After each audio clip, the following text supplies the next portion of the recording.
Hello all, welcome to this tutorial in which we shall be discussing the ideas of bidirectional GAN. Okay, so let's start.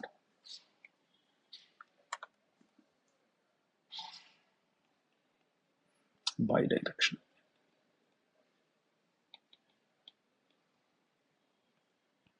Bidirectional GAN, also famously known as the Bi-GAN.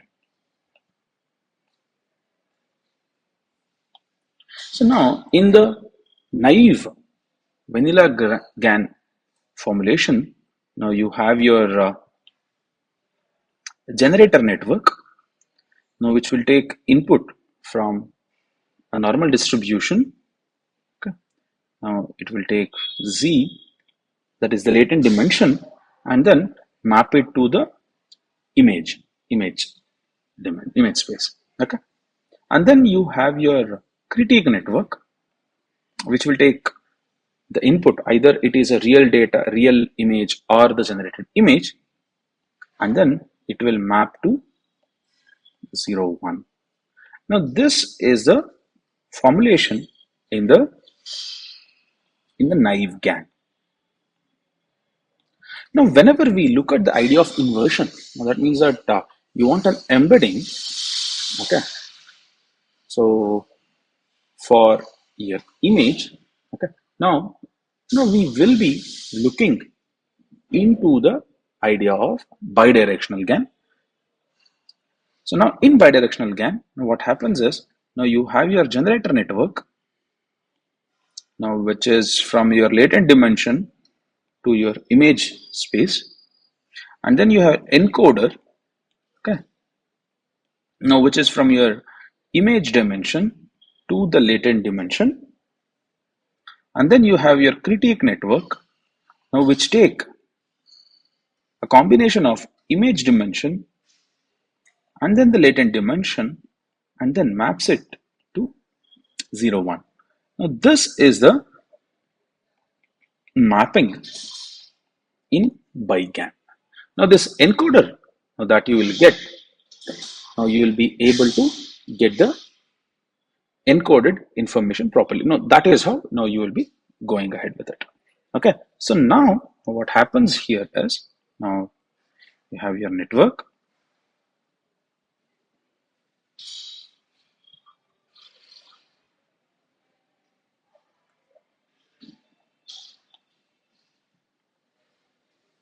you have your input Z from normal 0I, and then you have your G theta, which is your generator network.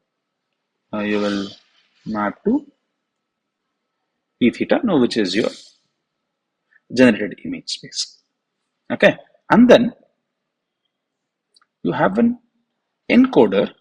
Okay, let's take this encoder.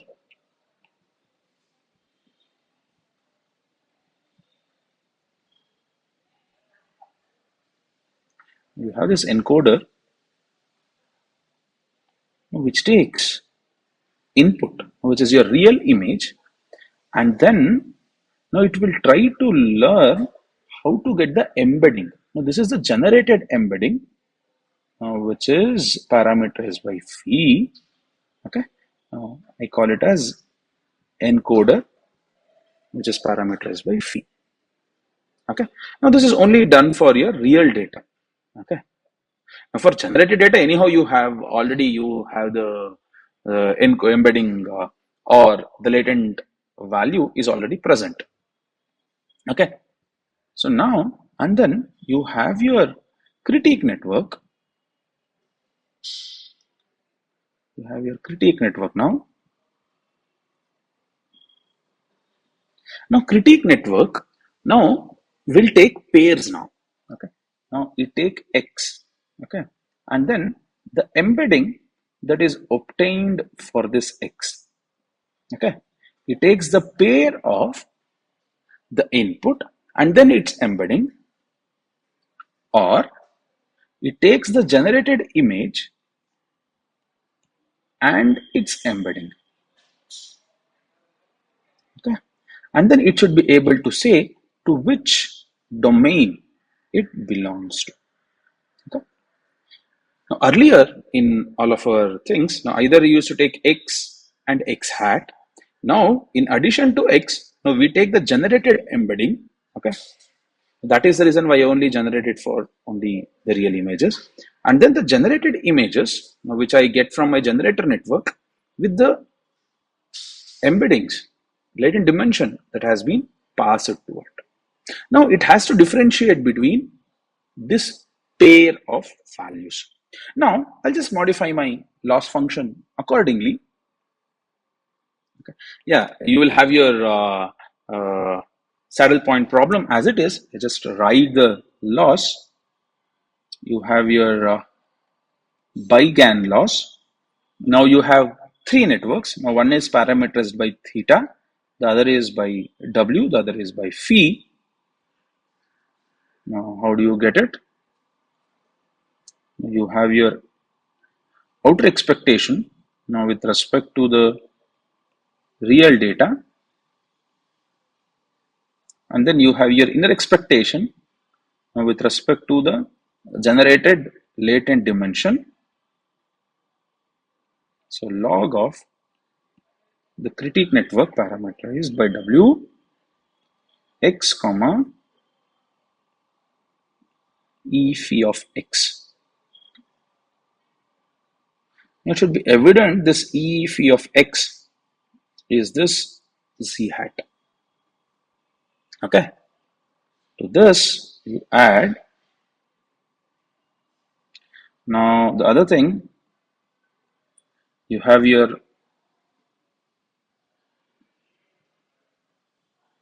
outer expectation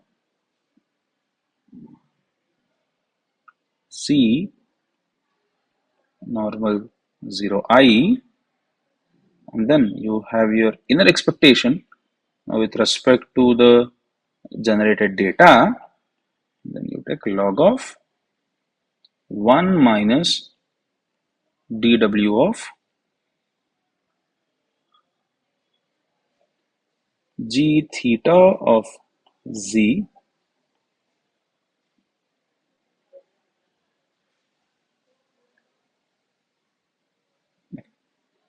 and this is my x bar. Okay, so now you can understand that, okay, no, this is similar to the naive GAN training. Okay, you are passing x and z bar together. Now that means that the input dimension of this critique network will change. Okay, and then you have one more your encoder network which take image, the generated, oh sorry, the real image as an input, and then it generates the latent dimension. Okay, it generates the latent value in the latent dimension. Okay, so now let's see now how does this work in coding. Okay, let's try to do that. I assume that all these things are pretty much comfortable to you. Okay, you have the device, batch size, latent dimension, epochs, and then the learning rate. Okay, you have to train it for multiple epochs. Okay, so and then you have your transformation, and then you obtain the data loader. Now you have got your generator network. Okay, so now if you look at the generator network, now this is the latent dimension and x bar. Now that is, if you latent dimension is 50, 50 to 784. Okay, now that is what the transformation should be. Okay, latent dimension to 784. Okay,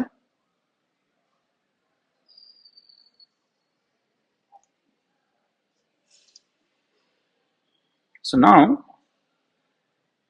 and then you have your encoder. You have your encoder now which take x, now which is in 784 dimension to the 50 dimension. Okay, so now 784 dimension to latent dimension 50 dimension, and then you have a discriminator, your discriminator network.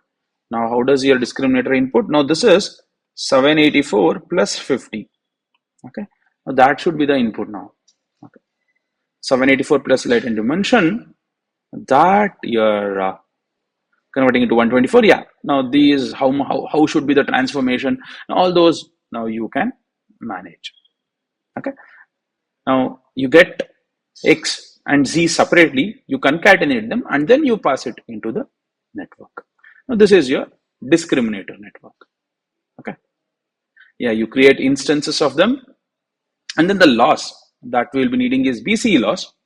You create two parameters, two optimizers. Now one is for the critique network, the other is for both of them combined.